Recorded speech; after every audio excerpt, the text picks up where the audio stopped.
Let's go and get started then. Are you ready?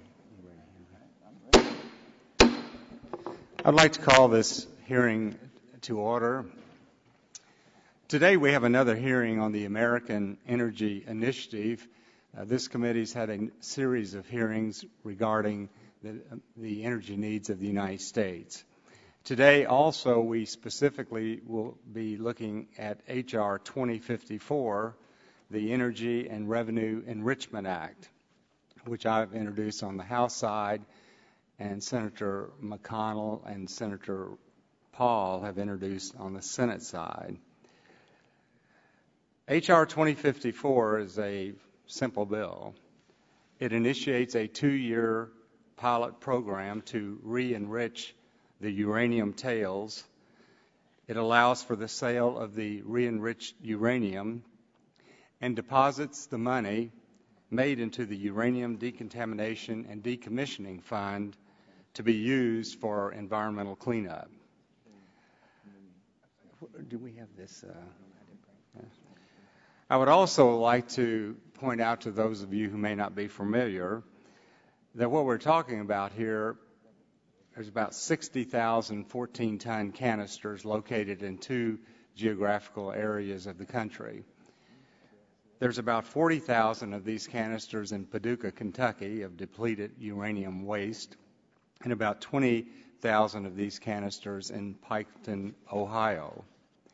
For the last 5 or 6 years, I, along with others, have had a lot of discussions with the Department of Energy about re-enriching this material, which would accomplish a number of things. Number one, it would provide additional revenue to the federal government. Number two, it would help the environmental cleanup, certainly in Paducah as well as in Piketon, Ohio. And number three, it would prolong the life of the uranium enrichment plant in Paducah, Kentucky, in which we have 1,200 jobs at stake. So this is an important piece of legislation that makes a lot of sense for the reasons that I've already stated. It appears to be a win-win-win situation. I would also like to remind everyone that this is a pilot project, a 2-year pilot project, which I think will give the Department of Energy adequate time to assess the situation, and it certainly would be a benefit to our country, and so I look forward to the testimony of our witnesses today.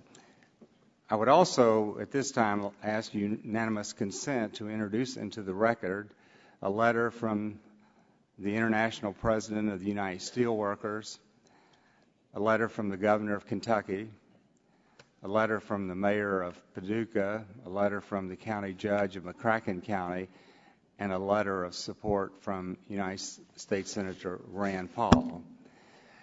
And I certainly want to welcome Senator McConnell being here with us today as well. As you know, he's the senior senator of Kentucky. He's also Republican leader in the United States Senate, and he's quite familiar with this particular issue. So, Senator, we really appreciate your being here today as well. This time, I'd like to recognize Mr. Rush for his 5-minute opening statement.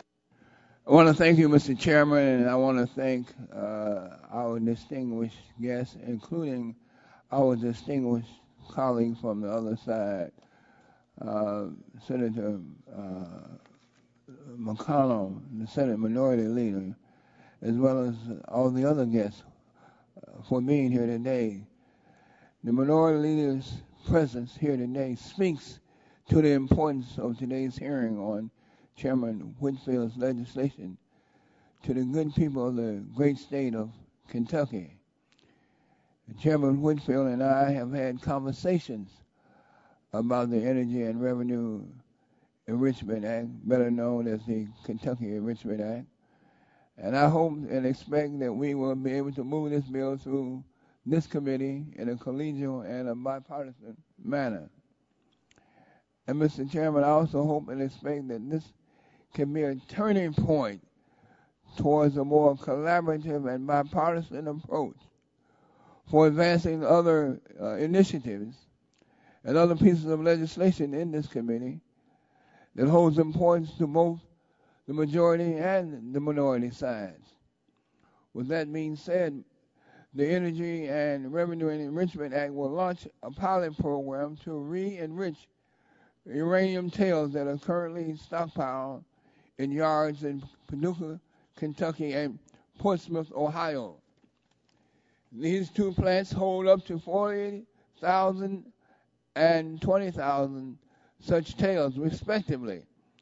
And this bill will direct the Secretary of Energy to re-enrich these tails and sell them at a profit for the government. As written, the bill will then redirect the revenues from the sale of these tails to the Uranium Decontamination and Decommissioning Fund for environmental cleanup. This bill will also allow DOE to increase the domestic uranium supply from 10% to 15% for 4 calendar years. Mr. Chairman, this hearing is also in response to a letter that you and I wrote to GOA back on March 1st, asking the agency to update its 2008 report on DOE's potential options for dealing with these uranium tails. Of course, we have GOA here today, and they will testify on the different options for handling these tails, as well as the value of selling these tails in today's global market. So, Mr. Chairman, I sincerely hope that my willingness to work with you on this issue is evident to all, and that we will be able to move a bipartisan bill that will bring and maintain jobs for the good people of Kentucky and Ohio, while also ensuring that we have a transparent and open bidding process that brings forth the best value for the American taxpayers. And hopefully, Mr. Chairman, this bill will set the tone for a brand new era of collaboration and bipartisanship in addressing the important issues that all of our constituents face, yours and mine. And I want to thank you, Mr. Chairman, and I want to again thank our distinguished guests, and I look forward to hearing from our witnesses and the experts on this issue. And with that, I yield back the balance of my time. Thank you very much, Mr. Rush. Mr. Walden. Okay. Mr. Waxman, you're recognized for 5 minutes. Thank you very much, Mr. Chairman. Today, the subcommittee is examining H.R. 2054, Chairman Whitfield's legislation to direct the Department of Energy to enter into a contract to enrich its depleted uranium tails and then sell the enriched uranium on the market. The way that this bill is currently drafted, the only entity that DOE could contract with for these enrichment services is the United States Enrichment Corporation, or USEC.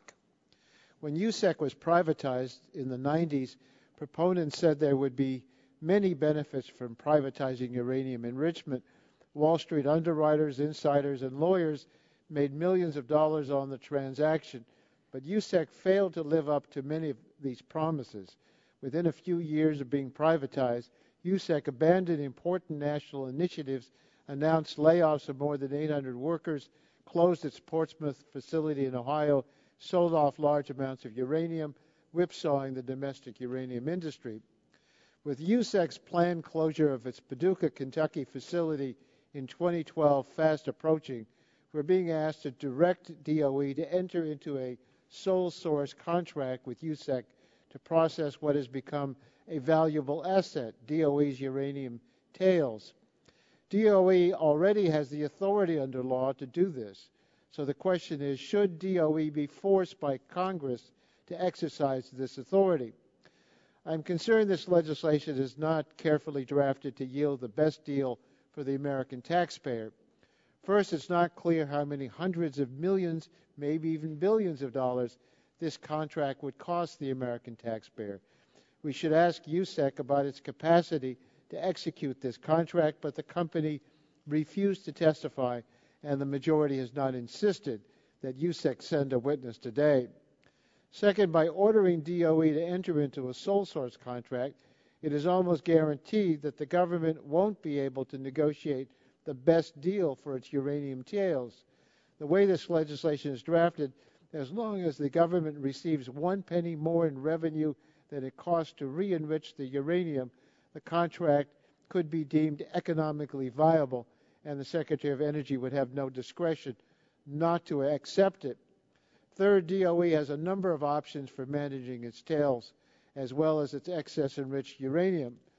Another option, for example, would be to sell the tails to the highest bidder, which would avoid the costs of enrichment.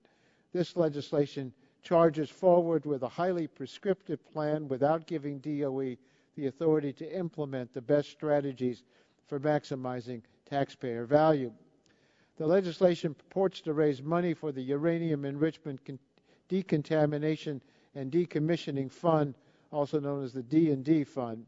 The D&D Fund is used to clean up contamination from years of uranium enrichment activities in Kentucky, Ohio, and Tennessee.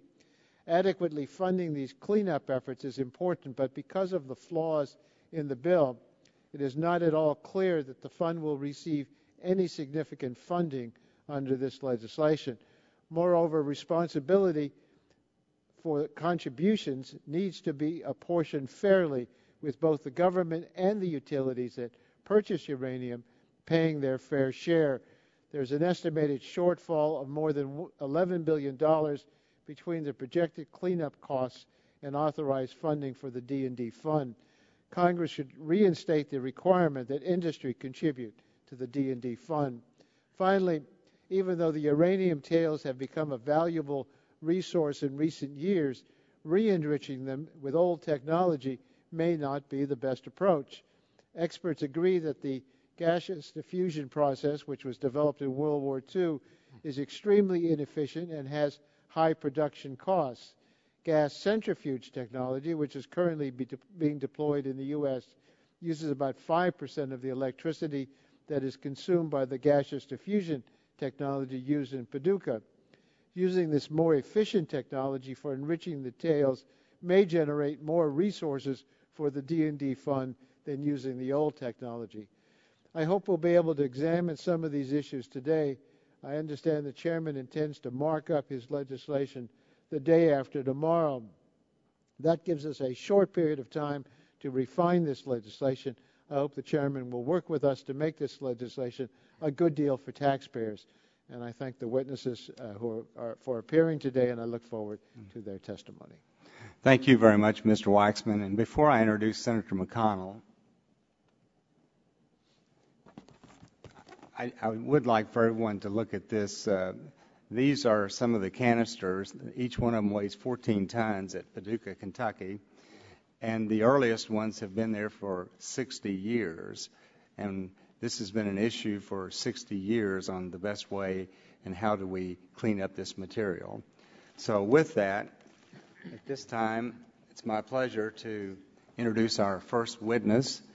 As I said, it's Senator Mitch McConnell, Senior Senator of Kentucky and Republican Leader of the U.S. Senate, who's introduced similar legislation on the Senate side. So, Senator McConnell, welcome.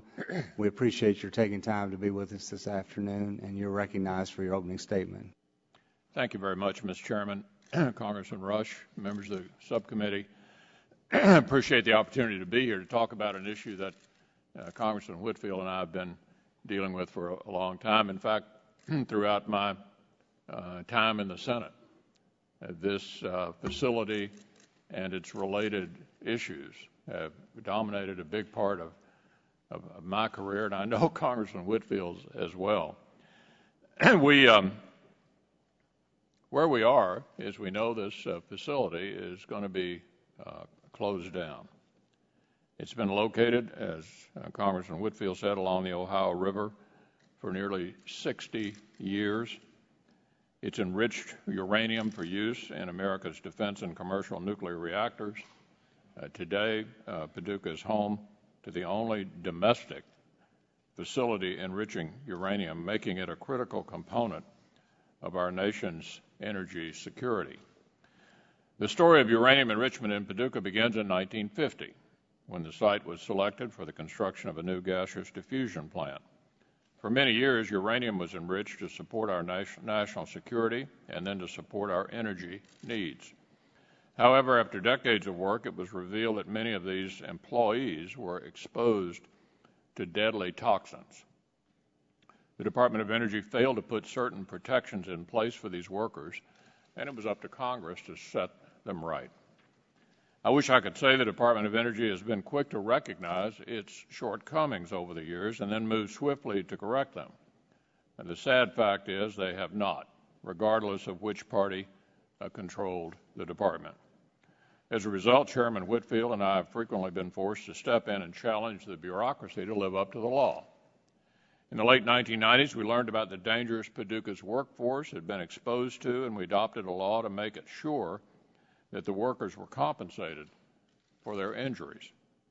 Early last decade, DOE had to be forced, literally forced against its will, to implement an effective worker health screening program for workers at Paducah, Portsmouth, and Oak Ridge, Tennessee. Time and time again, DOE shortchanged cleanup efforts at the site, requiring Congress to find resources elsewhere to make up for their shortcomings. When DOE dragged its feet in implementing a law to convert uranium waste at the site, I helped secure passage of legislation to require groundbreaking on a site by a date certain. In other words, literally make them open the project by a date certain. Even after passing 2 laws mandating action, DOE's efforts were still plagued with countless bureaucratic delays and disputes. And 4 years ago, we asked the department what its plans were for depleted uranium tails, the subject of this hearing here today. And here we are today again, 4 years later, asking why the department does not have a plan that includes Paducah. I don't want to sound like a broken record, but you can see why Congress' patience is worn a little thin while waiting for the department to step up to do the responsible thing when it comes to these enrichment facilities. At this point, the department has forfeited the benefit of the doubt.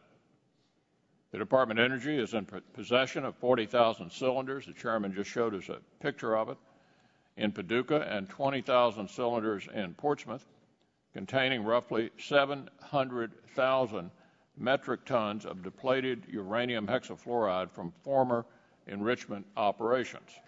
The substances, more commonly known as tails, sitting in these cylinders, exposed to the elements, poses a myriad of health, safety, and environmental risks. Paducah has the capacity to convert this toxic substance into a more stable form for disposition, and that will be necessary at some point. I mean, we keep kicking the can down the road, but this is going to be necessary at some point. However, it also has the capacity to re-enrich some of this material into marketable uranium, which could then be sold to benefit the taxpayers. I would ask those present here today to consider this scenario. You have materials right in your own backyard. You have facilities to turn it into a sought-after product worth at least $1 billion, maybe more, and a workforce trained and ready to do the work. Do you use that asset in a way that saves jobs, or do you let the department slowly dispose of all of this valuable material, and in the meantime, 1,200 people collect unemployment? I know which option sounds like the common sense solution to me. As the chairman well knows, the unemployment rate in Kentucky is 10%, worse than the national rate of 9.1. There are 1,200 jobs that would be immediately eliminated by the plant closure. But that's not all. Hundreds of additional jobs in the area would be cut by a shuttered Paducah plant, potentially impacting the entire economy of far western Kentucky. I would hate to see, in this current time of fiscal crisis and serious unemployment, a missed opportunity for the government to keep people employed and reduce the deficit at the same time. Keep people employed and reduce the deficit at the same time. What is a better outcome than that? I know these people. I've seen how hard they work. They're obviously concerned with their own employment, but they also want to help the country. Let's allow them to do that. At a time of fiscal crisis and double-digit unemployment, A plan to re-enrich these tails helps employ people and reduce our deficit. It's been a long time since I've heard anything out of Washington that makes as much sense as that. Everyone knows that Kentucky is a coal state, which we are, but we are also a nuclear state. Paducah is a community that enthusiastically supports nuclear energy. Allowing the Paducah plant to close in 2012 and waiting years for the Department of Energy to address what to do with the existing depleted uranium is both short-sighted and irresponsible. So let me be very clear, we're not asking for a government intervention. We're asking that the government live up to its responsibilities and properly utilize inventory and facilities it already owns in the best interest of the taxpayers.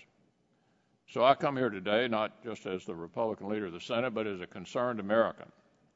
When it comes to nuclear energy, we have seen this administration abandon plans and millions in taxpayer dollars before without much consideration of the consequences. Take, for example, its unwillingness to follow through on the nuclear storage site, Yucca Mountain, paralyzing further nuclear energy production in this country. We cannot let the department turn its back on these facilities, these workers, or these communities again. So that's why I'm grateful to you, Mr. Chairman, for crafting the Energy and Revenue Enrichment Act to give the Department of Energy the flexibility it needs to temporarily re-enrich tails at Paducah and Portsmouth. I'm happy to be the sponsor of that bill in the Senate along with my colleague Rand Paul, and it's my hope that we can work with our counterparts in the House and Senate to find a fiscally responsible solution. I want to thank you very much, Mr. Chairman, for the opportunity to be here and commend you once again for your extraordinary leadership on this subject. I don't know where we would be on this issue without Congressman Whitfield. And so I thank you for what you've done, and let's continue to work on it together and see if we can get a solution, not only for Kentucky, but for the nation. Thanks so much. Well, Senator McConnell, thanks very much, and I know you have a commitment at 2 o'clock, but we do appreciate your coming over and giving your opening statement, and I look forward to working with you on this legislation. At this time, I would like to call up the witnesses for the second panel. We have Mr. Gene Eloise with the Government Accountability Office, the Director of Natural Resources and Environment, and we have the Honorable Daniel B. Poneman, who is the Deputy Secretary at the U.S. Department of Energy. Gentlemen, we appreciate both of you being with us today, and we look forward to your testimony and thoughts on this issue. So at this time, Mr. Oh, sure.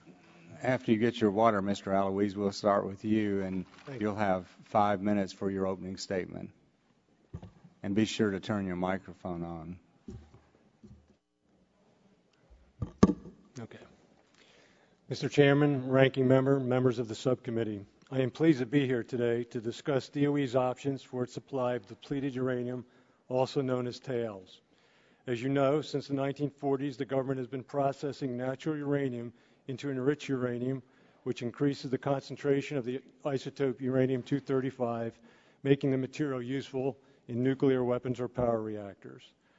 The production of enriched uranium over many decades has resulted in about 700,000 metric tons of leftover tails, which are now stored at uranium enrichment plants in Portsmouth, Ohio, and Paducah, Kentucky.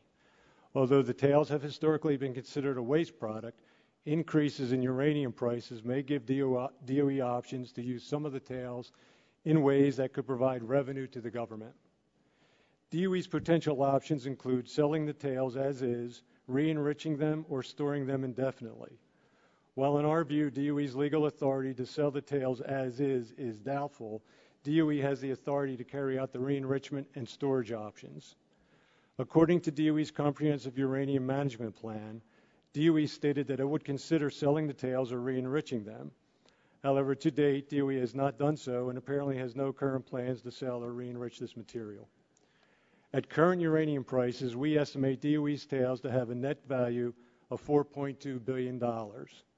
However, we would have to emphasize that this estimate is very sensitive to changing uranium prices, which recently have been volatile, as well as to the availability of enrichment capacity. Our estimate assumes the May 2011 published uranium price of $160 per kilogram of natural uranium in the form of uranium hexafluoride and a $153 per separative work unit, the standard measure of uranium enrichment services. Our estimate also assumes the capacity to re-enrich the higher concentration tails and subtracts the cost of the enrichment services. It also takes into account the cost savings DOE would realize from the reduction in the amount of tails that needed conversion to a more stable form for storage, as well as the cost to stabilize any residual tails.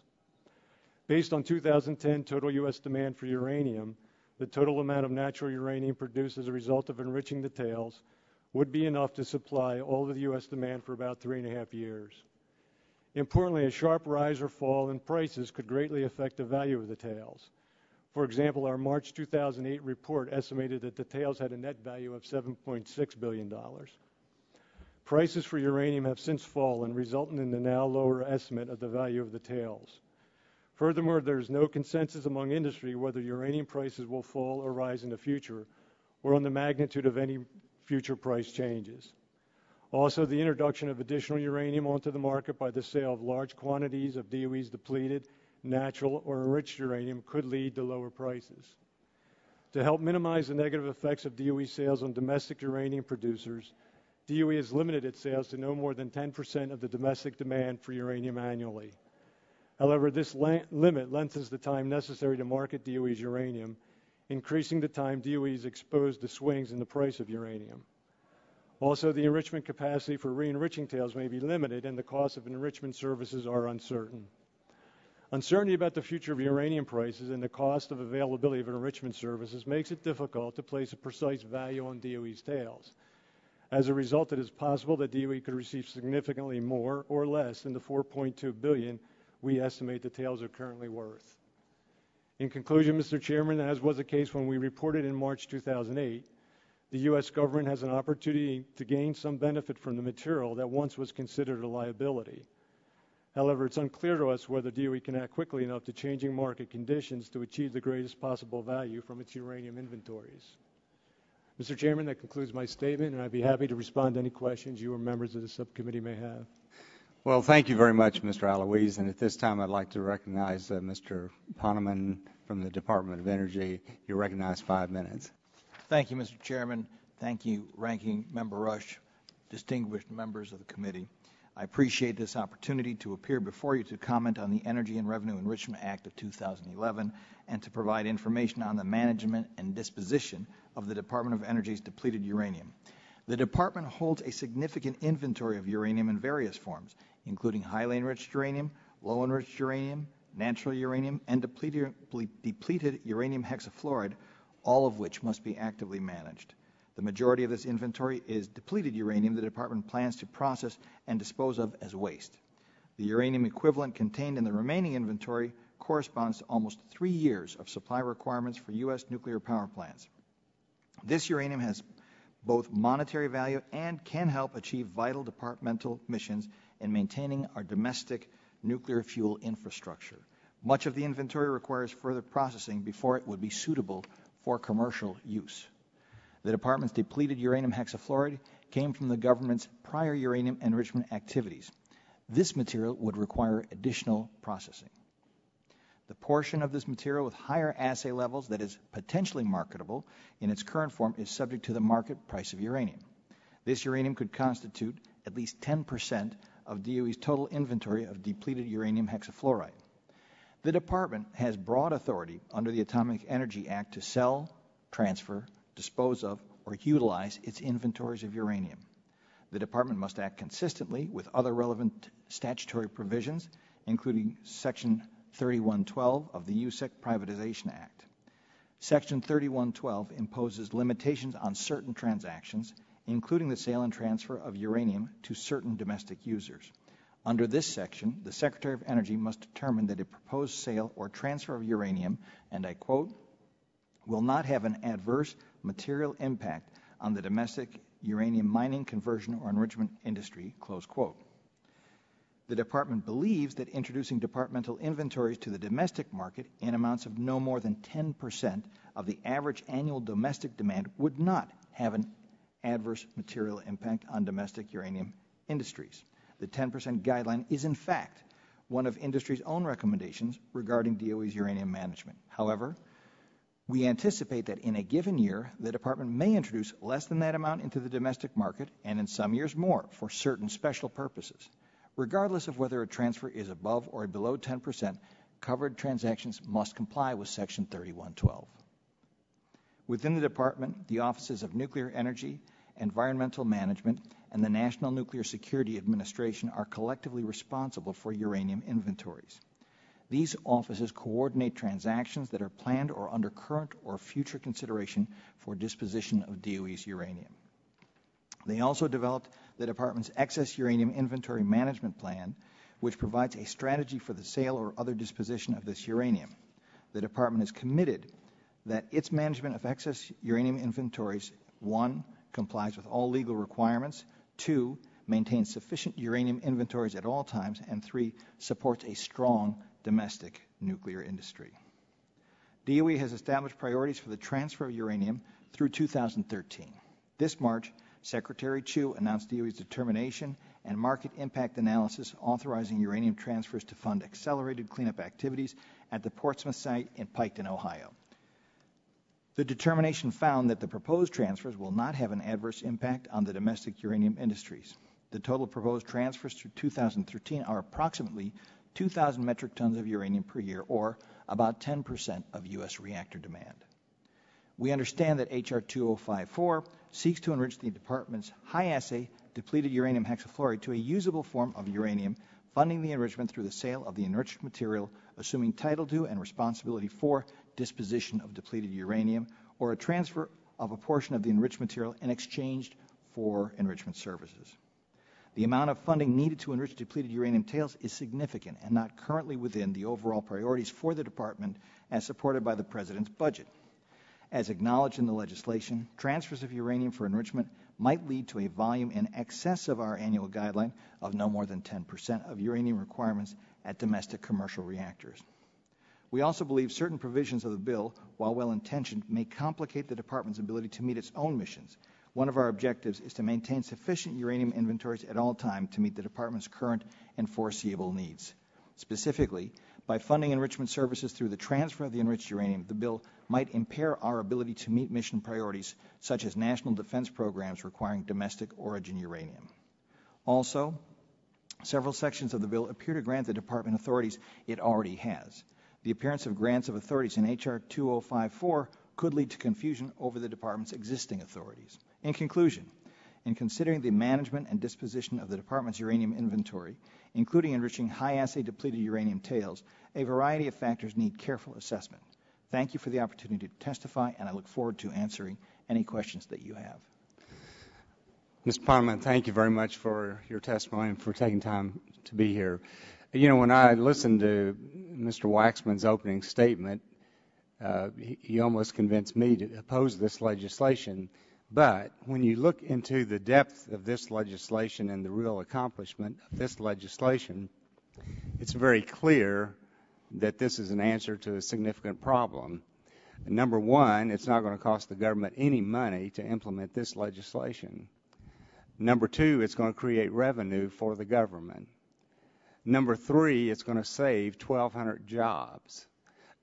And number four, it's going to expedite the cleanup of canisters, some of which have been there for 60 years. Now, I understand that the requirement to certify that we're not going to damage the uranium mining industry. And that 10% ceiling that you referred to, that's not in statute per se, is it? That's a judgment that the department made. Is that correct? Mr. Chairman, that is a guideline that is our interpretation of the statute. You're correct. Right. Right. It is in statute that you've got to certify it won't be damaging to the uranium industry. Right. And you all have determined that you can sell up to 10% of the annual need without doing that. And I would just say to you that this legislation is a pilot project, and we simply raise it from 10 to 15 right. for that period of time. So Another point that you touched on was that you're concerned about providing sufficient supplies for the national defense. And you and I know that the only other place that's enriching any uranium in America is in New Mexico, and it's not even fully in business yet, is it? Aren't they still undergoing trials? Well, I think they're operating, sir, but it's a different plant with different ownership and different legal regime. Yeah. Well, it's centrifuge for one thing. And but when you look at the practical aspects of this, as we said, these things are 14-ton canisters. And if you start transporting them around the country, and they are contaminated to a degree, we know that because of recent reports, and the site at Paducah is already contaminated, correct? Yes, sir. And so I don't, number one, moving 14-ton canisters around the country, say to New Mexico, would be quite costly, wouldn't it, to transport it? There clearly is a cost, Mr. Chairman, associated with the transport of the... And it would certainly contaminate that facility out there, I'm assuming. Well, What's your opinion on that?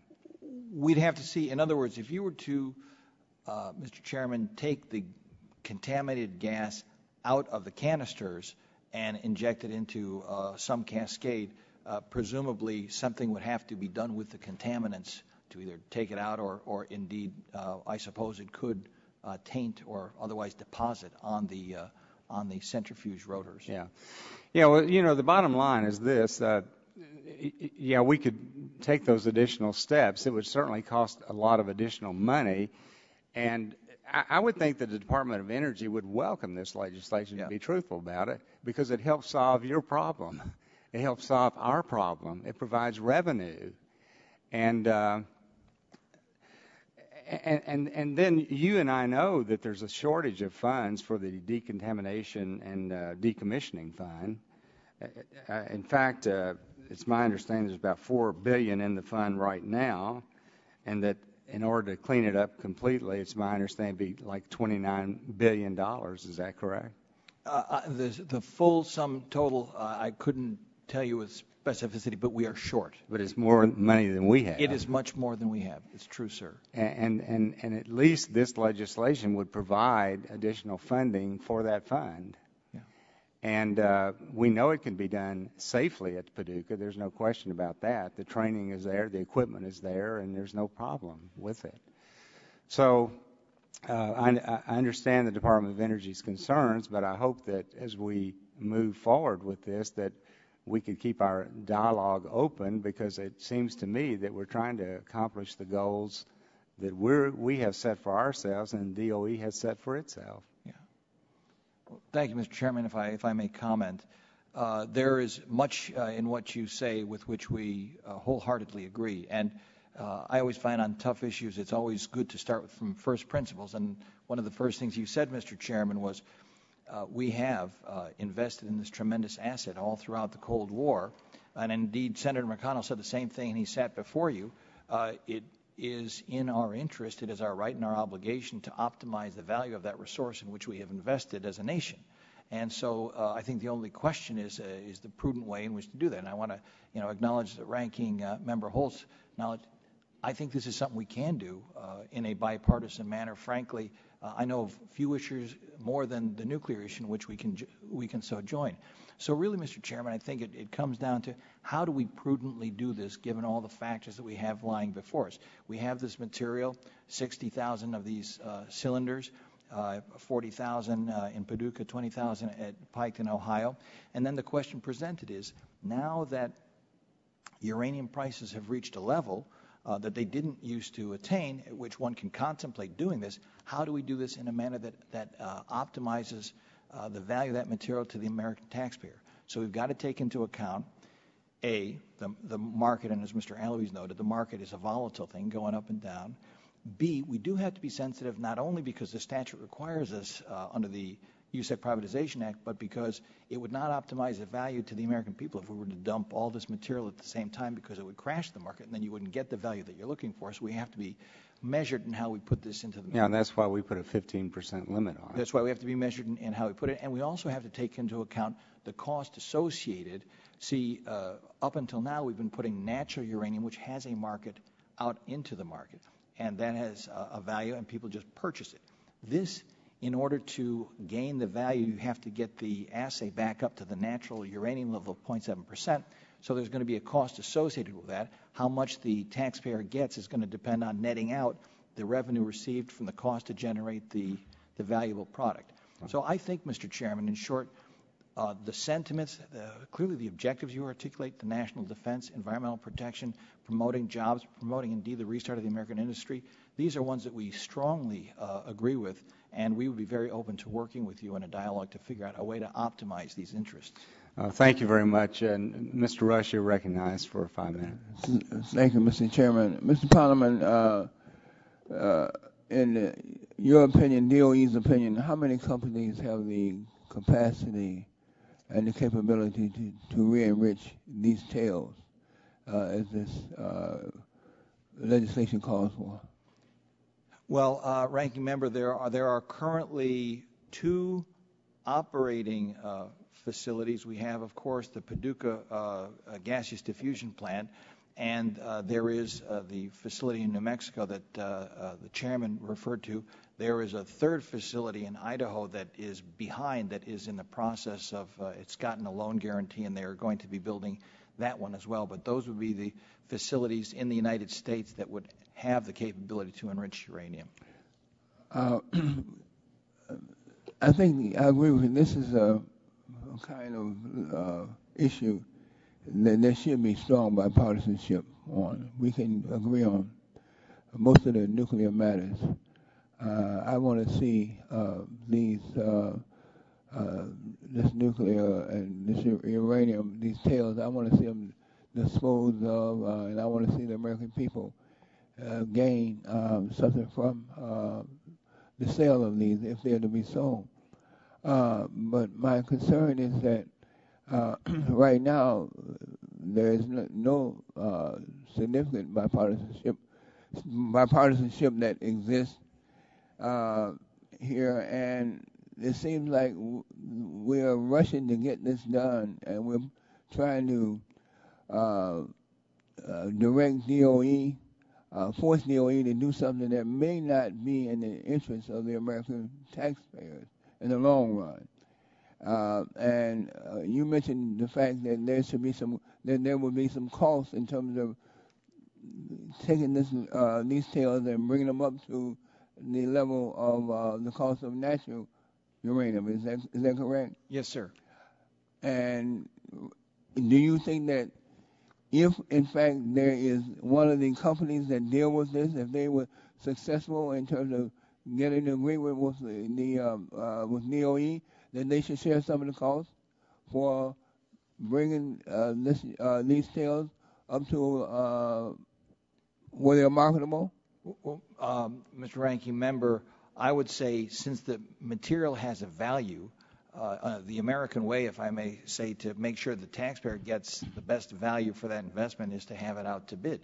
And then whoever has the least cost production would be able to offer the best price to the Department of Energy, and that would be how I would recommend that. So you think that this should be competitively bid?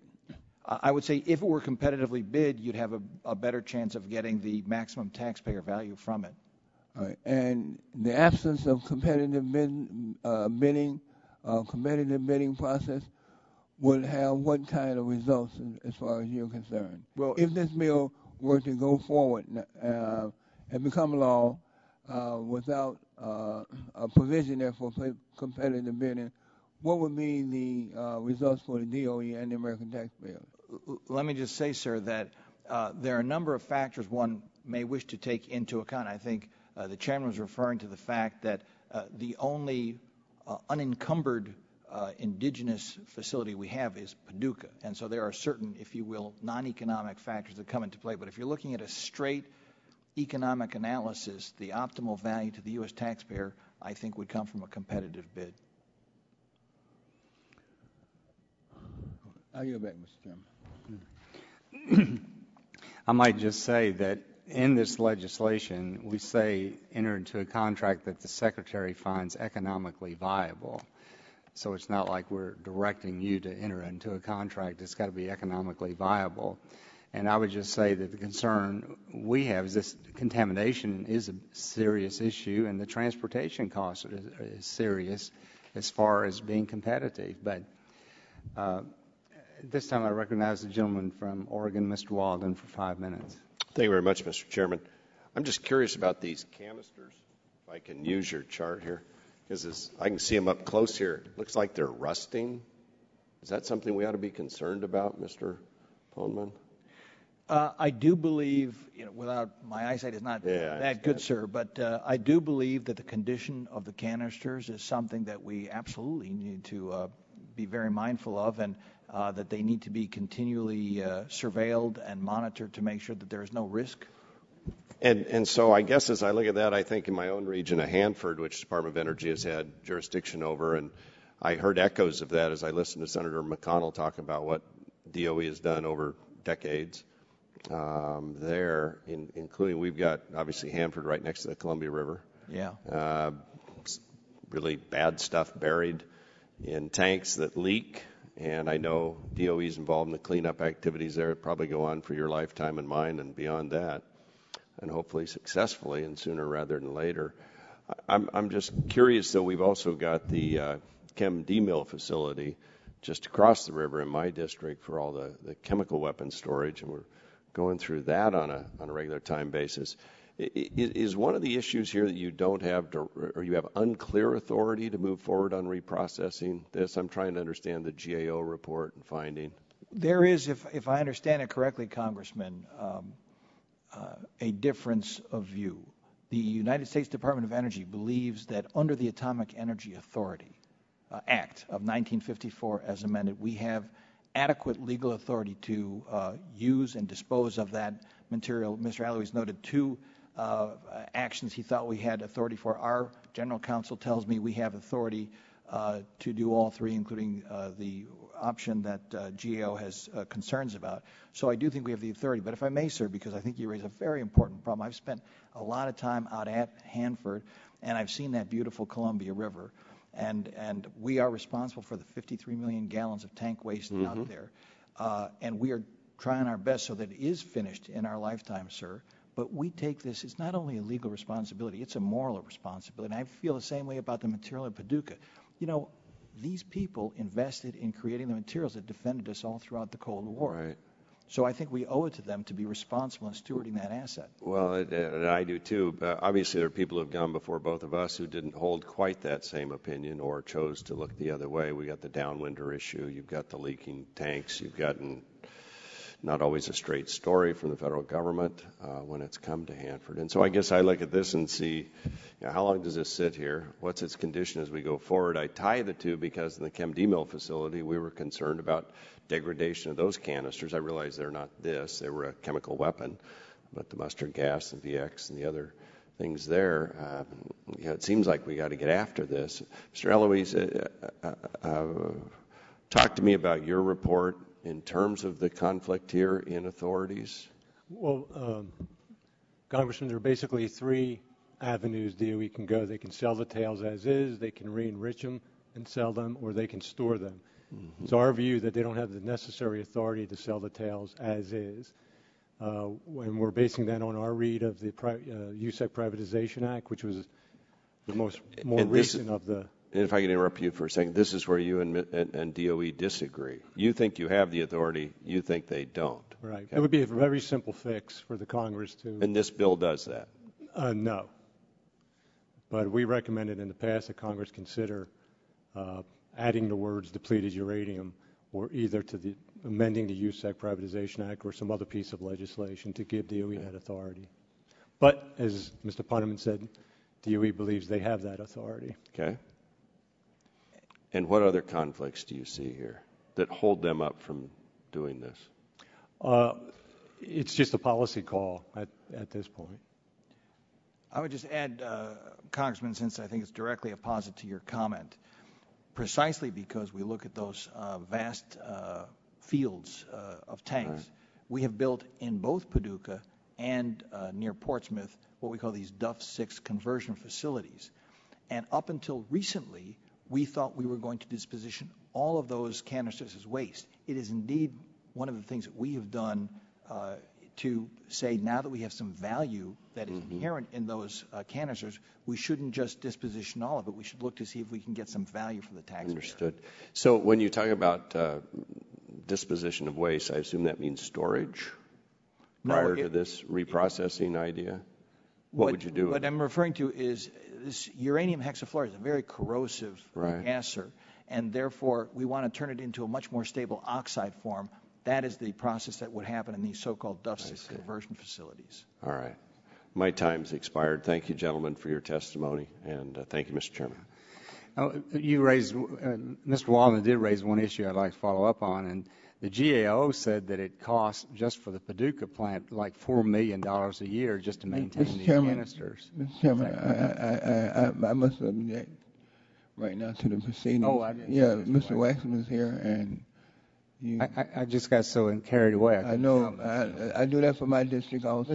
Mr. Chairman, did you want to make one? Do you want a minute? I'll ask unanimous consent. You'd be given a minute before. Well, you're so kind. Thank you very much. I just wanted to know, is that $4 million annual cost correct or not? Well, actually, sir, I believe overall at Paducah we're spending on the order of $140 million per year on the activities that we're doing out there. I don't know where the exact figure of the $4 million comes from. Thank you. Recognize the gentleman from California for 5 minutes. Thank you, Mr. Chairman. I'm concerned about whether this bill would get the best deal for taxpayers. The bill requires DOE to enter into a contract with a company that has experience operating an enrichment plant under authorization of the Nuclear Regulatory Commission. Section 2 of the bill then defines an enrichment plant as a uranium enrichment plant owned by the Department of Energy. Mr. Eloise, can you tell me which enrichment facility would qualify? Is it just this one enrichment facility in Paducah that would qualify? Well, there's only one that runs a DOE facility. Yeah. Okay. So it would uniquely benefit USEC. That's why I said in my opening statement that it would be helpful if USEC had been here to testify. If USEC were here, we could examine how they see themselves fitting into this legislation. Unfortunately, they refused to testify. The bill directs DOE to enter into a contract that is economically viable. Those are the terms, economically viable. But Section 3A3 of the bill states that a contract shall be considered economically viable if, quote, the cost of the U.S. of the re-enrichment are less than the revenue anticipated from the sale of the re-enriched uranium, end quote. Mr. Poneman, if USEC proposed enriching the uranium tails at a cost which was 1 penny less than the revenue expected from the sale of the re-enriched uranium, would the contract be economically viable under this bill? Congressman, I was reading this language last night, and I concur that 3A3, a 1 penny delta, would constitute viability. But I must say, sir, that it seems to be somewhat inconsistent with some of the other language in the bill. So I was trying to reconcile it. But that clause certainly reads that way, sir. If this bill were to become law, would DOE have the option of refusing to enter into a contract that met this definition of economic viability, even though it provided so little return to the taxpayer? Well, this is where I was struggling. I'm a recovering lawyer, sir, but I don't practice law at the moment. There's other language that talks about this. We won't hold that against you. That's Thank you. A problem shared by others. In 3A1, it says Secretary shall seek to maximize the financial return to the federal government in negotiating the terms of such contract. I was trying to reconcile how to read that term in context of 3A3, and I was having some trouble, sir. So this is not. It doesn't appear this is giving DOE discretion. It sounds like they're being mandated. Our concern is precisely that, something that has been granted to the department as a discretionary power that we have to maximize the taxpayer return. would perhaps be inadvertently curtailed by this. Mr. Eloise, what safeguards do you see in this bill which would prevent USEC from overcharging DOE for the enrichment services? We would hope that if this bill got passed, DOE would implement it in a manner that would benefit the government much more than we've just discussed here. Well, USEC is a publicly traded company. It's obligated to its shareholders to maximize its profits. USEC will have no reason to do anything other than charge the maximum possible price. That will be good for its investors, but it won't be good for the D&D fund, the contaminated sites in Ohio, Kentucky, and Tennessee, or workers who engage in contamination cleanup. It seems to me that forcing the DOE to enter into a contract under statutory language that prevents the department from having sufficient leverage to negotiate a fair contract will not adequately protect the American taxpayers. This bill is being touted as a way to fund the Uranium Decontamination Decommissioning Fund and provide money to clean up the enrichment sites. The Energy Policy Act authorized contributions of $7.2 billion to clean up enrichment sites, and liability was apportioned between the government and the utilities that purchase uranium. In 2007, DOE said there was a difference of $11.9 billion between the projected costs of cleanup and funds authorized by the Energy Policy Act. Mr. Poneman, is there still such a huge discrepancy between the amount of available resources and the amount of resources needed to clean up these enrichment sites? Congressman, I can't give it to the penny, but there is still a significant shortfall. Yes, and that's why we have sought in the President's budget to renew the collection of those D&D contributions from the utilities. Has the administration proposed reinstating the industry contribution to the Yes, D&D sir. fund? Yes, sir. The fund is clearly underfunded. Congress has to take steps to make sure the environmental mess created by these enrichment sites is cleaned up. However, this bill does not guarantee that any money will be raised for the D&D funds. The people of Paducah and Piketon and Oak Ridge need assurances that their communities will be made whole. We need to provide for real funding for the D&D fund, and it just makes sense that the utilities that benefited from enrichment activities pay their fair share. I appreciate this opportunity to ask you questions, and we may have additional questions. Either we'll submit them in writing, or if the chairman permits, and I'm available, we'll do a second round. Thank you, Mr. Waxman. This time I recognize the gentleman from West Virginia, Mr. McKinley, for 5 minutes of questions. Thank you, Mr. Chairman. To the GAO, this report has just come out. Is that correct? It's the testimony today, issued today. Yes. Have you had any second thoughts, reconsideration now that you finalized your report that would change your opinion about the revenue, potential revenue that could come in? No, sir. No, sir? Okay. Then to Mr. Poneman, please. You've had a chance, I suppose. Have you read the report yet? The one from today? Yes. No, sir, I have not. From what you've heard in the testimony, do you have any disagreement with it? Just, Congressman, the one that I mentioned, which is that we believe that already under the 1954 Atomic Energy Act, we possessed all authority we need within the department to disposition this material in the I guess the focus I'm on is more as a revenue, because I think what they're referencing is that this thing could generate $3 to $7 billion.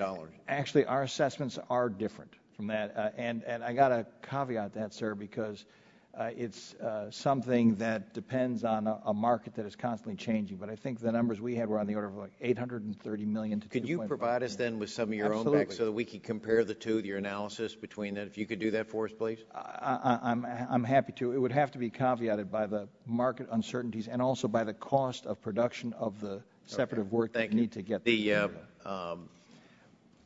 What I heard earlier in the testimony was some of those cylinders have been there for as much as 60 years, certainly before your time and my time on it. What's your plan? It seems like around here we criticize each other. The other side, see they are back across the side.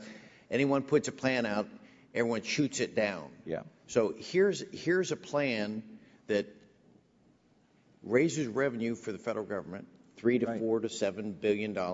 Right. It protects 1,200 jobs that are, and it gets rid of a problem at a site with the degradation of the tanks, and gets rid of some of the problems, the environmental issues. But you sound like you're opposed to this bill. Oh, sir, I did not mean to convey that. I said I thought that the sentiments in the bill and the optimization of value to the taxpayer are laudable things and objectives and all the things that could be supported in terms of environmental protection and so forth. We are strongly supportive. Our concern... You're supportive of this legislation? No, I said we're supportive of the purposes being... Of the what? Purposes of... What's your plan then? Our plan is to make sure that, number one, we continue to fulfill our missions to defend the nation in terms of preserving the tritium and so forth that we need to... In concrete, not abstract. In concrete. No, Here's a concrete plan to do something to generate revenue and protect jobs and clean up a site. And I want to... What's your concrete plan now to do that? Our concrete plan is to produce the tritium we need for the deterrent out of the material that we've already offered to exchange in the 2,000 tons that we're now putting into the market.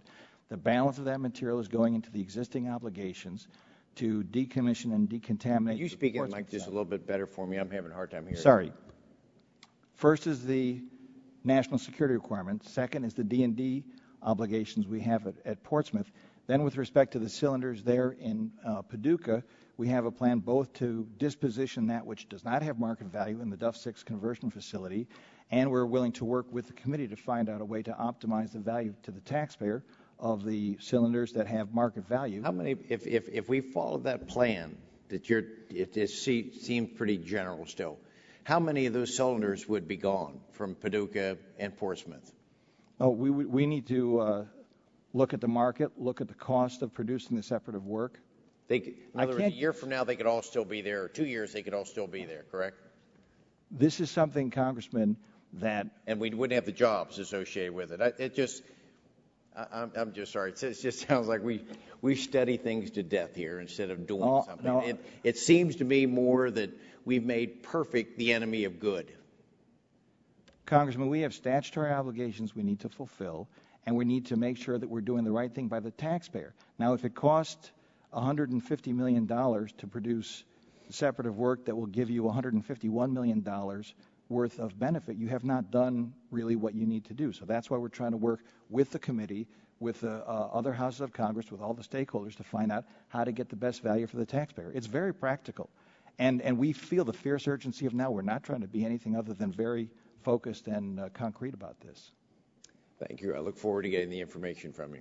Thank you, sir. Well, I think that culminates the questions for this panel. I would say this, Mr. Poneman. I know DOE has been working on this issue for a long, long time. The GAO even talks about a March 2008 report and so forth.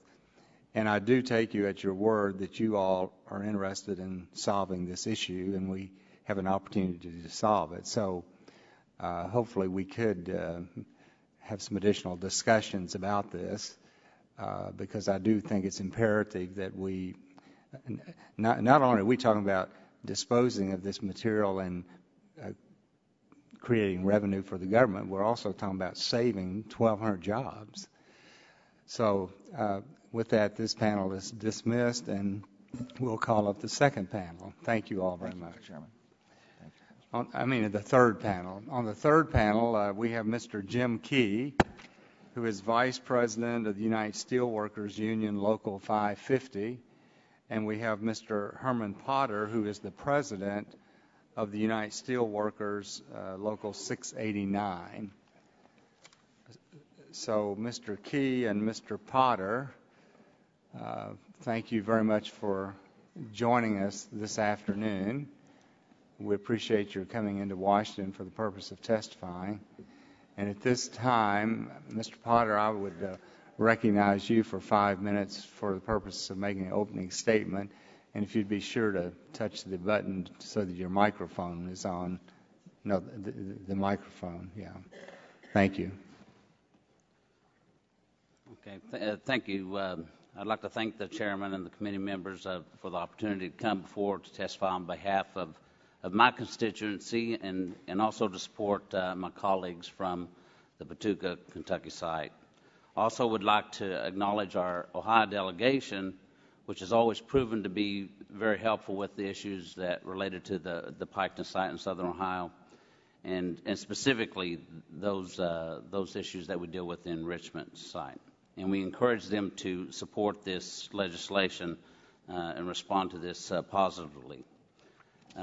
Mr. Chairman, I'm going to kind of deviate a little bit from omit some of my details in my written testimony, just because it's kind of redundant to what was mentioned before as far as some of the details and issues that's going on the site. But I do want to identify some concerns that we have and some issues that we support.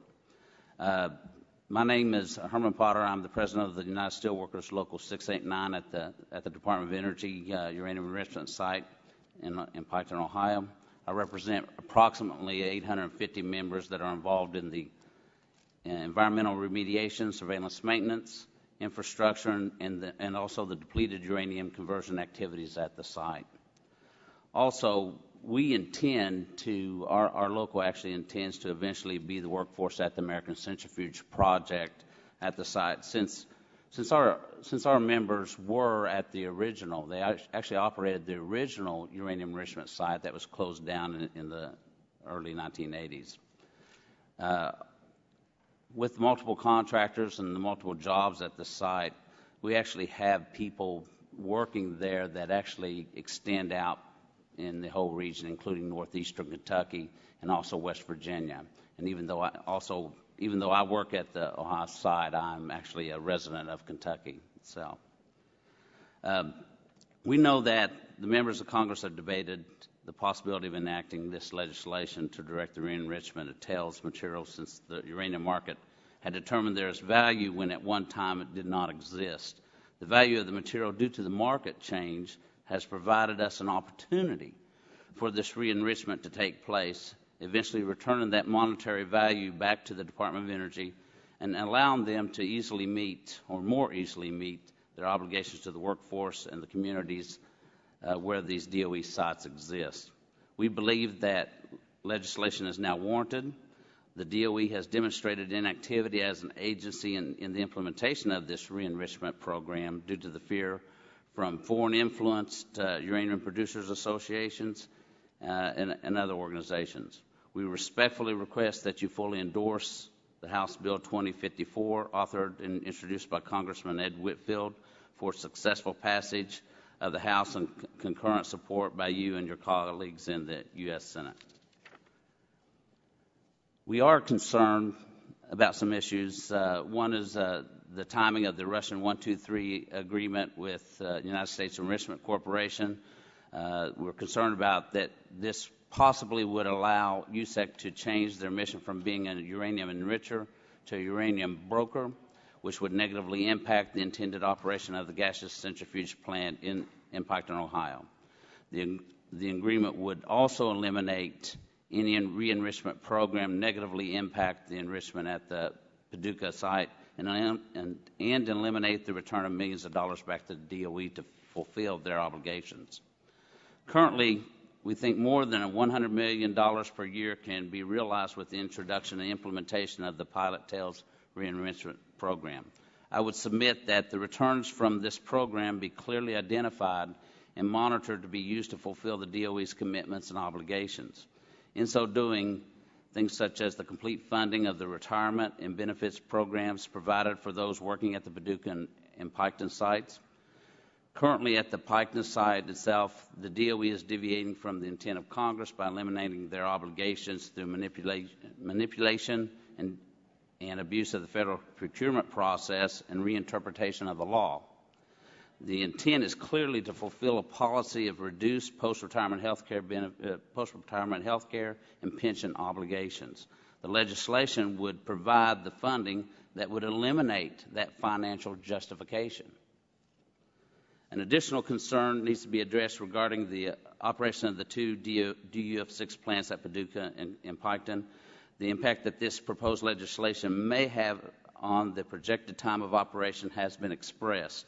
It is our belief that the number of re-enrichable DUF6 cylinders is limited in number and clearly not the full inventory of depleted uranium cylinders.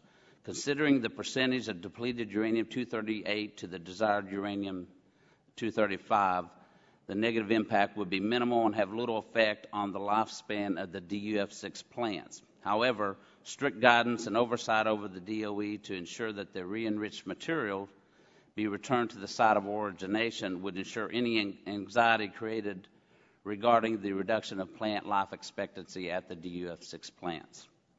We have concerns that the absence of establishing this as a sole source contract is not in the proposed legislation. The fact that Urenco and Areva are interested in the refeed heightens our concerns that the additional cost of transportation of the depleted tail cylinders from Paducah and Piketon to either of the re-enrichment sites would not be considered. Although we have historically had concerns about USEC's reliability and DOE's inadequate oversight, we are confident that the strict guidelines and criteria would be put in place to ensure that these commitments and obligations are honored.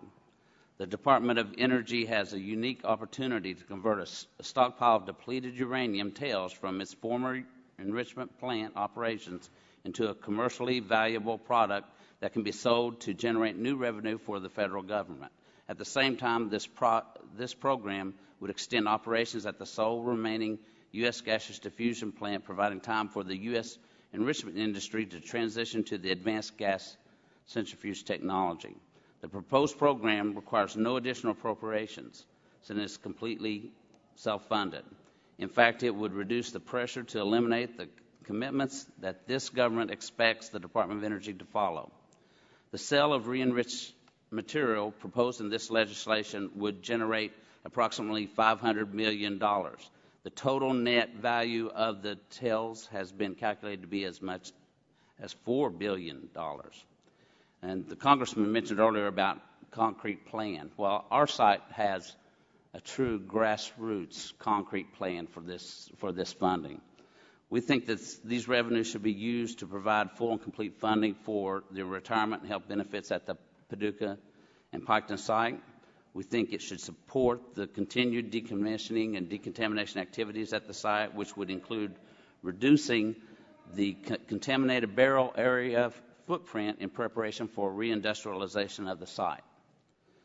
We think it should be used for reindustrialization of the Paducah and Portsmouth site, which would include the supplemental funding of a plant, recycled metal plant at the Piketon site, which would reduce associated costs with waste removal and establish a specific source of materials to be used in construction and development at future nuclear sites. And attached to the documentation, we have a letter describing that initiative in detail.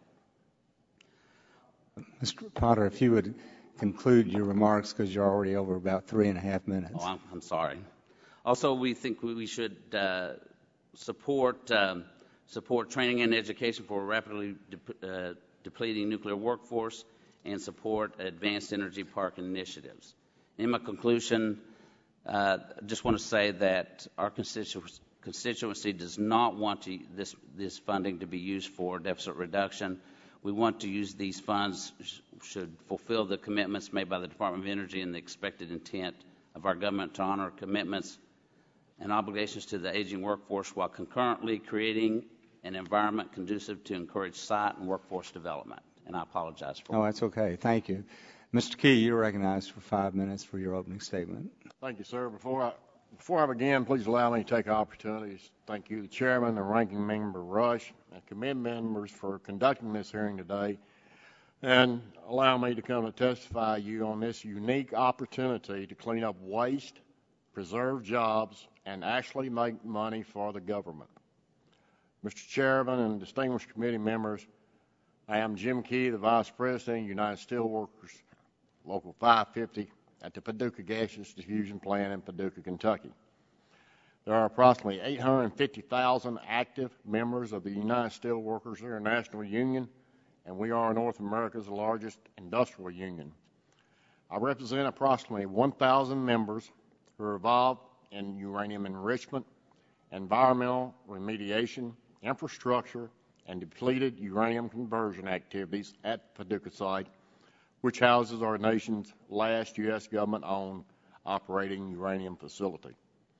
I do not come before you today solely as a representative of the union hourly workers, but also as a representative for the non-union salaried workers at the facility, for the residents of the community for which I've been a part for the past 56 years, and the economic stability of the region as a whole. 1,200 workers are employed at the Richmond facility, which is scheduled to shut down after advanced technology comes on board. The wages of the workers at the facility turn over 6 to 7 times within our regional community, providing over $50 million annually for the economy, which has a direct effect on the viability of local businesses. Services and goods purchased by our combined workforce allow business to not only operate, but also to thrive and provide the tax base of the community as a whole. Our region has recently been devastated by the shutdown of major industrial employers in the past 5 years. It started with the loss of the General Tire plant, and has accelerated with the most recent announcement of the closing of the Goodyear Tire plant in Union City, Tennessee, very close to western Kentucky, where an additional 1,600 family and community supportive jobs will disappear at the end of 2011. I'm sure in an area of high employment, you can fully realize the impact of additional loss of 1,200 highly skilled employees at the gaseous diffusion plant and a devastating rippling effect it would have on our regional area. In order to keep these 1,200 jobs in Paducah, many of us have been suggesting to the Department of Energy start a program to re-enrich the 62,000 depleted uranium tail cylinders stored at Paducah and Portsmouth. Until a few years ago, these cylinders were considered a waste byproduct of the enrichment process and an environmental liability to our government and our community. As a matter of history, Public Laws 105-204 and 106-206 were championed by Senator Mitch McConnell and enacted by Congress to build facilities to convert these tails to a more stable substance, which proves that these tails were then considered a liability to the government. DOE has a unique opportunity to re-enrich tails left over from the former enrichment plant operations into commercially valuable natural uranium that can be sold to generate new revenue for the federal government. At the same time, the program will be a significant factor in extending operations at the sole remaining plant in Paducah. The proposed program requires no appropriations.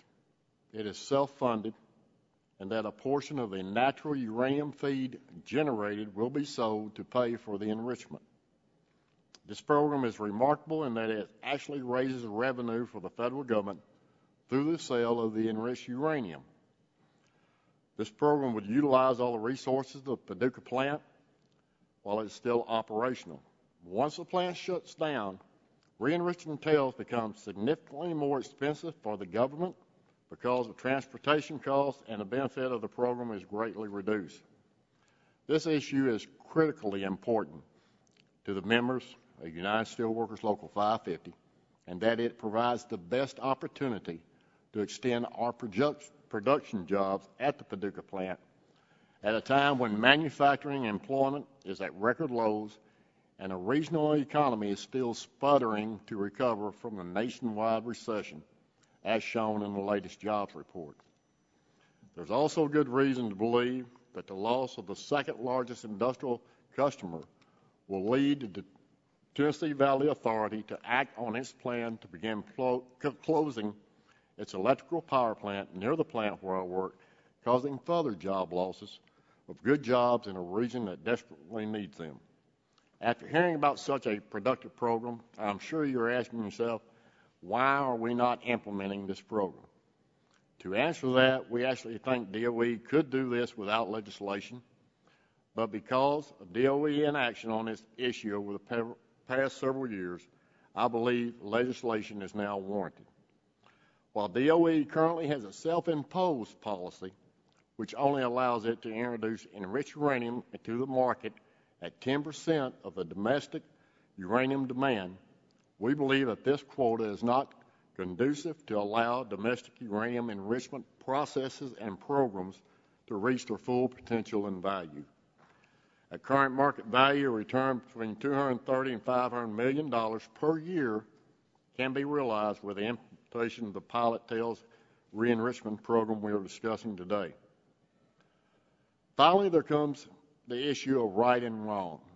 When the United States needed a reliable supply of enriched uranium for its weapons programs, it turned to Paducah and other nuclear sites around the country for help. They found strong communities and good people who were proud to assume that responsibility in spite of the hazards that came with it. For nearly 60 years, this community has been home to millions of tons of DOE's waste tails. And now that the tails are recognized to have value, Paducah, the region, and the plant employees should be the ones to benefit. To even consider shipping these tails away from Paducah to another facility is simply wrong. The highly trained sons and daughters of those original enrichment facility employees continue working hard to provide a safe operating facility at outstanding production levels, providing a reliable, vital service at the Paducah plant, and they deserve the chance to protect their jobs and the regional communities in which they live by re-enriching these tails. This is not a government handout, and it will not cost the government or taxpayers 1 cent. To the contrary, the government will make money. How many bills will you vote on this session that can make that claim? This is a case of the government making a sound policy and economic decision to utilize an important national resource for the benefit of the entire country. In closing, I ask you fully endorse and support H.R. 2054, authored and introduced by Chairman Whitfield, for its successful passage in the House of Representatives and concurrent support by you with your counterparts and colleagues in the Senate. This concludes my opening statement. I'll be happy to answer any questions committee members may have. Thank you, Mr. Key and Mr. Potter, for your testimony. So, Mr. Key, you support this legislation, correct? That is correct. And Mr. Potter, do you support this legislation? Yes, we do. Now, to be fair, critics of this legislation say the U.S. government, whenever it enters into a contract, they have competitive bidding, which makes all the sense in the world, because normally you have competitive bidding, you get a lower price. Would either one of you, I would ask one of you or both of you to explain from your perspective what it is about this legislation, while it does not have competitive bidding, what are the practical impact, what are the practical problems if you had competitive bidding in this legislation? Problem I have, Congressman, Chairman, with any competitive bidding process is you have other enrichers that have foreign influence. If they were successful in winning that bid, there's nothing that would prevent them from loading these cylinders up, transporting them to Russia, to France, or to a European consortium, and doing the enriching process there, virtually leaving the 1,200 plus workers at Paducah without a job. And in the United States, I mean, obviously this can be done at Paducah. I assume it can be done in New Mexico, even though I still understand they're undergoing trials out there with their process. And the Idaho facility is not going to be built for years and years to come. So the reality is there are only 2 places in the U.S. that it's conceivable it could be done. Is that correct? Yes, that's our understanding. Okay. Now, we hear a lot about the contamination issue, that this material, transuranics and other things, that it's contaminated, and that the Paducah plant is already contaminated. Well, the New Mexico plant is not contaminated. So if you own the plant in New Mexico, would you be excited about bidding to enrich these depleted tails? If I was the owner of the New Mexico facility, I would not want this material to be introduced into my system, thereby transferring that contamination. I also think the New Mexico facility was built, their capacity that they have built that plant at is based upon the contracts that they already have out in the previous years. I don't think they have the capacity to enrich these tails. As far as the problem with as been spoken today by others, supposedly a sole source contract and not going to competitive bid, as far as the profit margins that the enrichment may make, I think since enrichment would likely be at published commercial rates, the profit margin, as I understand it, are very minimal. The true value to the D&D fund will come from the uranium generated in excess of what the enrichment costs the DOE will obtain when it's sold to the highest. So you're saying that USEC would be paid a fee for enriching the material, is that correct? Yes, I believe their charge is well as any published rate that's currently there. And there is a commercial published rate on that, correct? Yes, sir. And that the federal government would sell the enriched uranium, and from those profits, money would go to the decontamination fund, correct? That's correct, sir. Okay. Mr. Potter, did you want to have any comment on that? Well, I think so. I think if we actually go outside, go to the bidding process, I'm not very confident that that money would be funneled back into cleaning up the Portsmouth Paducah site. That's where these cylinders are, and that's where they were generated. And I think there's some obligation to the workforce in the area and the community in the area to maintain the work and clean up those areas and reduce the footprints, use that money to reduce the contaminated barrel site footprints so they can reindustrialize. And in the U.S., there's only two places it's conceivable it could be done, correct? Yes. Okay. Now, just briefly on the DUF-6, your concern about the DUF-6 facility is that if you utilize too many of these canisters for enrichment, that you would jeopardize the DUF-6 plant? No, let me clarify what I was trying to, the point I was trying to make. Okay. The thing of it is one of the criticisms that we have heard from a lot of people was that if we do this, that it would reduce the life expectancy of the DUF-6 plants. Okay. Because we have worked in the areas and we understand the science associated with the enrichment process, we believe that we're talking about a minimal number of cylinders that would be generated to basically make the enrichment, the newly enriched material. You still have quite a number, in fact, mostly the DUF-6 material that still would have to go through the DUF-6 process. Okay. So we think it would be fine. We don't think it would have any negative impact at all. We just think that if there would be some criteria established, it maybe alleviate some angst that some of the community people have and some of the naysayers would have on doing My time's expired, but Mr. Key, did you want to make a comment?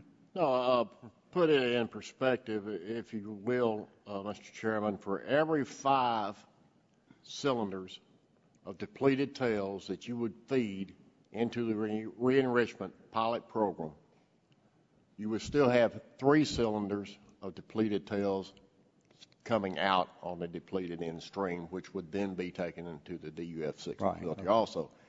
Okay. I've also asked DOE and insinuated to them that those cylinders sitting in the yard have various levels of assay amounts. Right. We need to take those that have the least amount of assay material to start feeding in DUF-6 to save the rest for a re-enrichment program. Okay, thank you. Mr. Rush, you're recognized for 5 minutes. Mr. Potter, do you trust USEC? An honest answer, no. We feel like they've been unreliable in the past. That's why we're advocating putting some very strict guidelines on USEC to make sure that they follow the rules correctly. Well, what about you, Mr. King? Do you trust USAC? I trust USEC today more than I did in their formative years under the presidential appointee that they had operating as a CEO at that time. Yes, sir. Right. Mr. King, do you think that that USAC will live up to its obligation if this legislation will go forward without any restrictions, any competitive processes occurring? Do you think that USAC will live up to its word? Yes, sir, I do. What about you, Mr. Potter? I think so.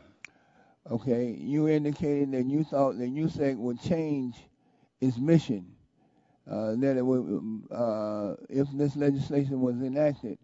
How fearful are you that USAC would change its mission to becoming a broker if this legislation was enacted? I think I'm pretty confident that we can establish direction and guidelines to make sure that they could not do that type of activity. I know we've. How would you do that?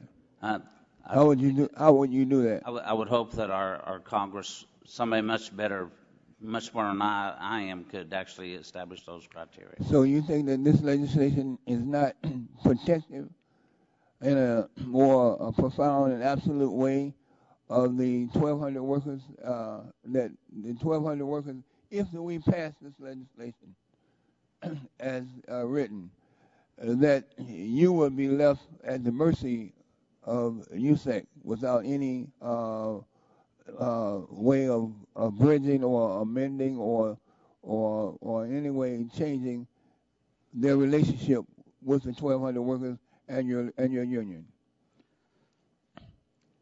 I think that there's some guidelines that could be established to prevent them. Who will establish the guidelines? Congress. I would think Congress could do that. So are you suggesting then that this legislation should speak to the possibility that USAC will take this legislation, if it became law, and just run away and do what they wanted to do, become whatever they wanted to become, and leave 1,200 workers that we're all concerned about, leave them standing still and suffering as a result without pension? No, sir, Mr. Ranking Member Rush, I do not expect USAC to take this legislation in a form that it is written and run away with the proceeds and not provide the obligation that this legislation directs to keep the Paducah plant and 1,200 employees employed. I do not think that they would do that. You agree with that, Mr. Potter? Yes. Keep in mind that was some of the concerns that's been brought to us, and that we're confident that would not happen. All right. If there are only 2 domestic companies that have the capacities and the capabilities to build on the contract, and USAC is in the best position concerning best company to successfully complete this bid, wouldn't it make more sense to include competitive bidding language so that everything is fair and transparent, and that your union would be in a better position to negotiate with USAC around the issues that you hold near and dear? Well, such as? In response to that, Ranking Member Rush, last year we completed a contract negotiation with USAC for the next 6 years on a contractual obligation between the union and the company. Again, I expressed my concerns with a competitive bid and without any guidelines that would prevent those with foreign interest to be able to bid and possibly successfully win that bid and then transport those cylinders out of our nation to re-enrich, thereby taking away the money that this program can create for the federal government while also keeping workers employed. Well, don't you think that it's within the power of the members of Congress to ensure that your fears are not realized, that if there's a foreign company that bid or even successfully bid, that there could be some restrictions placed on that company in terms of that will help your workers maintain their job. We're all to protect American jobs. Right. All right. I want to protect American jobs. I want your 1,200 workers to keep their jobs, keep their pensions, and for us to repay the extraordinary contribution that they made, to pay them for that. All right. I'm for that. Thank you. All right. And I want to protect that. But I don't want to just give one company, all right, the sole authority, all right, to deal with this crying problem, this significant problem that we are faced with as a nation, all right, and then for that company to renege on the American workers and on the community right now. And I think that the best way to deal with that, all right, is to make sure that there are some provisions in this law, such as competitive bidding, all right, that will help your workers and help your community, and to keep this resolution of this issue in the hands of the American workers and not foreign workers. That's my concern. And I think that we can get through that through through competitive bidding, competitive bidding process. Right now, what this legislation has, without that provision, we're just giving USEF the authority, mandating that the Department of Energy contract with USEF, and we're hoping and praying that USEF continue to be or turn out to be good guys, and that they will keep their word. I don't think we should go into this with that kind of frame of mind. That's not good negotiating, as far as I'm concerned. And I admire labor for their ability to negotiate strongly and to protect the American worker. You're back. Did y'all want to make a comment? No, I agree with a lot of what the ranking member said. You know, some of the funds in excess of what this program can bring, payment to the D&D fund, any excess value can go to the reindustrialization of both Paducah and Portsmouth sites. I don't need to sit here and have a discussion concerning the loss of manufacturing in this country in the last 10 to 12 years. And we as a nation cannot continue to rely on service sector jobs to pay off our national deficit and reduce our debt and become a rich nation again. We must reinvest in the reindustrialization of our manufacturing sector, and this is a clear example of this pilot program of doing that. Mr. McKinley, you're recognized for 5 minutes. Thank you, Mr. Chairman. Can either of you give us a example of the exposure that the men in the community has by having these canisters exposed to elements like that? What are the health hazards that we're facing? Well, the surveillance and maintenance that occurs on these canisters is put in place to check the wall thickness of the cylinders themselves because of the elements they're exposed to. And we have in the past had some of these walls to break through and create an HF cloud in reaction with the moisture of the material, and try to encapsulate that and capture it. And that's why the S&M surveillance and maintenance of those test the wall thickness. But we have had those occasions where we've had to repair the cylinders on site to reduce any exposure not only to the workers but also to the community. But you both heard the testimony from the DOE. We've talked about, and I really admire the fact that you're so passionate, protecting those 1,200 jobs in all the facilities there. But we have a plan before us to protect the 1,200 jobs. We have a plan that's going to raise money for however it's to be spent, and we have a way to clean up an environmental problem. they want to continue to study it. Am I missing something? What did you hear that would put you at odds with the DOE? I think I kind of get the impression that they do study quite a bit. They study a lot. We need to start making decisions to clean up these sites. There are some opportunities here that we could actually do things in a reasonable, practical way as far as reducing the waste at the site. At the Portsmouth site, we can't move on with reindustrialization until we can get rid of some of these low waste material, low rad waste material areas, and that's only going to help out. So that's why we had a kind of a grassroots plan to go in there and maybe dig up some of these old sites, recycle some of the metal, things like that's a practical way to look at things. I mean, even if you don't do anything with the metal, you're actually preparing it for future use, and you're saving on the waste that you have to ship it off and bury it somewhere else. But my point was more, I'm trying to understand, why do you think the DOE wants to continue to study it and not to protect the 1,200 jobs and not to raise the money and not to clean up the site? What do you think their problem is? Personally, I think it's fair to make the decision, fair to making the wrong decision. Do you agree? Yeah, to answer you, Congressman, I really don't know what their plan is. You know, it's been related here this morning or this afternoon.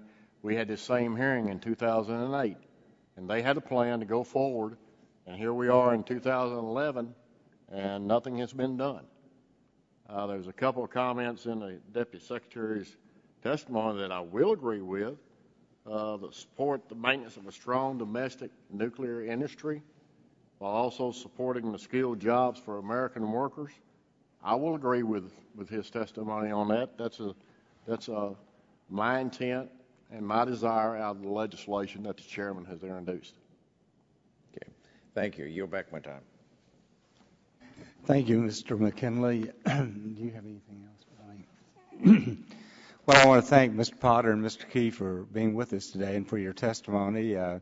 We look forward to working with you as we attempt to move forward with this legislation. And so with that, we'll conclude today's hearing, and we'll have the record will remain open for 10 days for additional material to be submitted, members to ask additional questions. And with that, thank you very much for being with us. Thank you.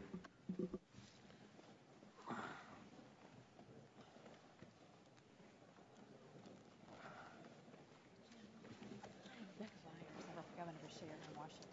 Thank you so much for